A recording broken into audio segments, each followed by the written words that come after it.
You wanted TCU to compete because that would have been a lot of fun, and you got the exact opposite of that from the jump. And that was, that was a go to bed at 31-7 type of game. And it was 38-7 at half. It even got worse. But what I did is, I was watching the Knicks game simultaneously. And that worked out great. Well, here's the thing. There was a point in the Knicks game, and tell me if I'm wrong or if I'm right. I don't know. Knicks fans who watch it maybe a little bit closer than I do, probably would feel the same way this morning. You always wonder where in the game does the momentum really change. And all of a sudden, like the Knicks last night, this momentum changed, and they're playing a very good Bucks team. Of course, we all know that. And, they have to scrap and fight for everything. They got to play defense. They got to hit their shots, all the things that we always talk about when it comes to basketball. But there was a moment in this game at the end of the third quarter. I want to say there's about a minute 40 or so to go in the third quarter. The Knicks have the ball on offense. And this Isaiah Hartenstein kid has the ball. He's 7 foot tall. Mm-hmm. He is right at the rim. Yeah. He misses a layup. Yeah. Misses a tip, and then misses another layup, all within about 3 seconds. I mean, for your 7 foot phone, for God's sake, take the ball and jam it through the hole. Right. Because for whatever reason, he is I can't sit here and tell you that I've watched every single one of their games because I haven't.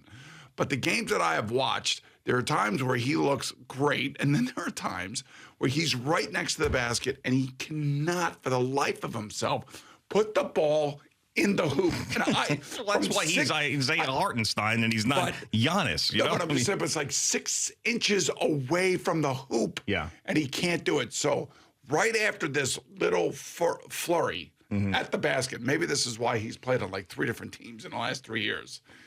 The Bucks go down, and I feel like the last couple of minutes of the third quarter, it's like they all of a sudden started ramping it up to get ready for the fourth quarter. Yeah, I've got a theory on that. Okay. The theory is the Knicks now are that team, which is a credit to the Knicks, where the good teams are oh man, we got to play. It used to be last year when they were bad, and year before they were pretty good, and that was a strange year to begin with. But last year that team that the good teams didn't even need to show up for to beat. So the Bucks were all right, we don't really need to show up tonight to beat the Knicks. But then all of a sudden the Knicks are playing well and they get out to a big lead, and then the Bucks were we got to play now. This sucks. We got to figure this out. Let's turn it on, and we'll roll right past them in the fourth quarter because we're that much better than they are, and that's exactly what happened. But still, the Knicks are overachieving in my eyes right now from what I expected, and hopefully they just continue to hang around and have a shot to give us a little bit of entertainment in the postseason. I would agree. I would definitely agree about that, but I was just thinking, and specifically last night's game, that moment at the end of the third quarter, I was just I mean, come on, you got to dunk the ball. You got to do something. You're 7 foot tall. Yeah, right. I mean, trying to tip it and this and that and everything else, just grab it and slam it down and then, pound your chest and yell. Do something. Yeah. I mean, I'm sure he's a nice kid, and I'm sure he's been a good player for them. He's got a family. Yeah, he's got a family. And I don't know. I just felt like that was the moment. And I'm come on, that's. And I don't know, maybe that's just the Knicks growing pains. Who knows? They're not going anywhere. I mean, they should make the playoffs. They should. And like I said, they're a scrappy team, and I can appreciate that. And Obi Toppin didn't play much last night. He's back now, so hopefully he'll get back into the flow of things. And they'll be a better team overall. That's all you can really ask for. Hey, so by the way, I did figure out finally yesterday exactly what you, my friend, are doing. What do you mean? You know how I often talk about not touching the money around here? Yeah. And you got to be respectful of the game. You got to be respectful of the gods of the game. The whole thing. Just show your respect to the team that you're playing, and don't ever jump out in front of the game. Don't ever guarantee anything. There's only so many Mark Messiers and Joe Namaths walking around out there, and there are very few of those guys. Yeah. And and I hate when fans are all over my team's winning this, touching the money. That's what that's called. Oh, but hold on a second. Hold on. I'm not done yet. Okay. I figured out that you're doing the reverse of that. No. Yesterday. Wrong. You were doing the reverse of that. Wrong. And you were trying. Wrong. Yeah. Wrong. No, you're saying your team's losing. So that's the reverse of my team's It's not the winning. reverse. I'm telling you, it's what I believe. I don't know how many times. There was a bunch of Giant fans yesterday that were texting me, friends of mine. Of course, I got a million Giant fan friends just like you do. And they're all saying, stop doing the reverse psychology. You're doing the reverse psychology. This is what you're trying to do. That's not what I'm trying to do. I think that is what you're trying to do. I'm telling you, trust me, and you know me. This is the 6th year that we're starting to do this show. You sat next to me through Kirk Cousins, through Case Keenum, through everything else, through Mike Zimmer, through all the losses. I've gone through everything. And all the wins. I mean, there's a lot of wins. There's been wins, and I've explained to you everything. You've had some of the most remarkable wins in the last 10 years of the NFL.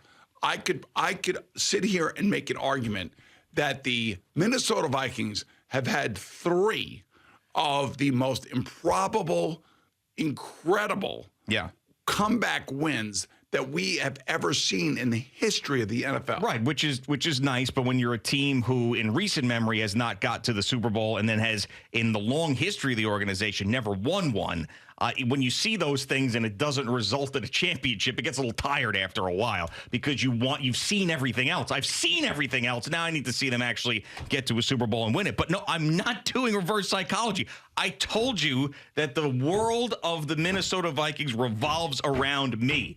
And this is the only way the story can end. And that's what I believe, that it is my destiny. I'm not trying to do reverse psychology. If I believed that they were going to win, I'd sit here and tell you, I think they're going to win. I told you 3 weeks ago, before this was even a matchup, that the Vikings and the Giants were going to meet in the playoffs, and the Giants were going to beat the Vikings, and I would have to go on a sabbatical because I wouldn't be able to deal with it. Okay, so that now, was 3 weeks ago. I know that. I know you've been all over this. I'm not saying that you haven't been, but I think we all can feel exactly what you're doing, how you're doing it, and if you come in here next Monday and the Vikings have won the game, like, what will you say? Will you minimize the fact that they won, or Daniel Jones threw an interception, or this what happened here and that's what happened there? And well, it depends what happened to the game, but I'd be very surprised, and I'd say what a disappointing morning for Giants fans having blown this opportunity. I mean, that's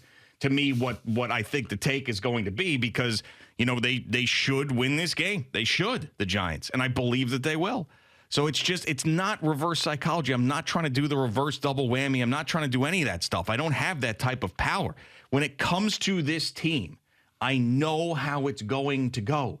It always goes the way that you don't want it to go for them in the biggest moments. Okay. And for me, now we're in the playoffs, and it's the Giants, and sat right here in this chair and talked about in the beginning of the year, here's another example.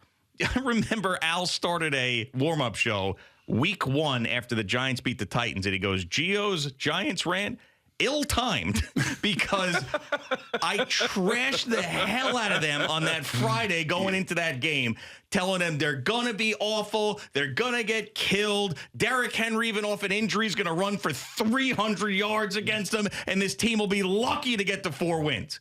And what happened? They beat the Titans. So this is just another example of that. The ultimate example of that, where there is going to be egg on my face. The ultimate example of egg on my face happens this weekend because Daniel Jones and Saquon Barkley, who I said get rid of all offseason, don't bring them back.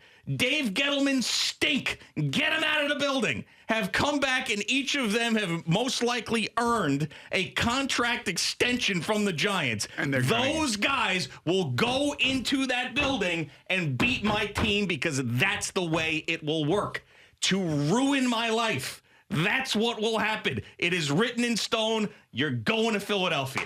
I'm telling you right now. Just watch. Just watch. It'll happen. Just like Gary Anderson never missed a field goal. In the history of the NFL, there was never a guy who went through to that point, who went through a regular season, who didn't miss a field goal. And then to hit a 38-yard field goal to send the team to the Super Bowl for the first time since the frickin' 70s, he misses it! At home! They were 15-1! He missed the field goal! I mean, it always happens. Brett Favre had the best regular season touchdowns to interceptions he'd ever had in his life with the Minnesota Vikings in the 2009 season. And what does he do in the most critical moment of the game in the NFC Championship game against the Saints? throws the worst interception you could possibly imagine. Well, that was Bounty Gate game. Okay, he still threw the pick. I know, but that was Bounty Gate game. They were going after him. They were trying to hurt him. Oh, my God. That's why Sean Payton, the guy that's going to be getting $20 million a year, got basically suspended and lost $7 million that year. 2000, one of the great Giant fan memories. 2000 NFC Championship game. The Vikings were 11-2 going into the last 3 games of the season. They lost the last 3 games of the season to finish 11-5, thus allowing the Giants to leapfrog them to get to the 1 seed and then host the NFC Championship game where they beat them 41-0. So is this reverse psychology, or is this me telling you the way it's going to go? This will happen, and it will happen in the most dramatic, horrible, gut-wrenching way that you could possibly draw up.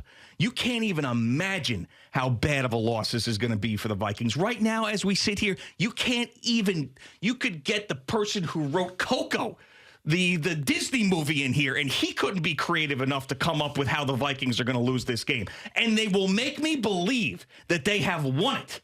They will do that. And then they will rip it away. And I will be in here on Monday morning going, told you so. All right, so I say reverse psychology. That's what we're getting here. Oh, my God. That's what I see. That's what I'm feeling. I know what you're doing. You're just going all in. You're going all in. I'm telling you, if I was doing that, I wish I was doing that. I wish I was doing that. I wish I had the belief to do that. I don't have the belief. You're an incredible. I don't. You're an incredible performer. You're doing a good job. No. I appreciate it. It has nothing to do with it. If I were performing, the performance would be me believing in the Vikings. All right, so let me ask you a question. That would be the performance. Let's say the Vikings do win. Mm-hmm. I mean, are you going to come in here and be happy on Monday morning, or are you just going to be like, oh, there we go. Now the next game, we're going to lose the next game. I'll tell you. Like, geez. I'll tell you. I've never seen anything like it. You asked me the question. I'll tell you. Okay. If they which they won't, if they somehow win the game, I will be relieved, because now this won't be another reference point for Giants fans to crap all over me for the rest of my life. So I'll be relieved of that, but it won't happen. But that's what this will be, is remember that year that you trashed the Giants and they went and beat your Vikings when they won 13 games? Remember that? That from now until the day I die, that will be a thing that I hear because I live here. So I will be relieved, but then I will also say, well, of course, they're going to go into San Francisco and lose. I don't know how you process all this stuff, but I go back to 2007, and my partner then, Spank, I had to walk across the Brooklyn Bridge in a Speedo because he, basically kind of trashed the Giants going into that playoffs run. And I said that they were going to win in Dallas, I believe it was. They won in Dallas, so he then lost the bet and had to walk across the Brooklyn Bridge in the Speedo, and then ended up with the hemorrhoids and the hemorrhoidectomy and everything else, which was very difficult on him. And it was very difficult on people who would travel with him. And he just couldn't poop, it was really hurt a lot. So my point is that he got over it. He ripped the Giant fan and everything, and ripped the Giants, ripped Eli Manning, ripped Tom Coughlin, was ripping everybody. And the Giants, lo and behold, went on to win the Super Bowl, for God's sake. Yeah. So, he was able to get over it. I think you will be able to get over it if, in fact, the Giants do win. No.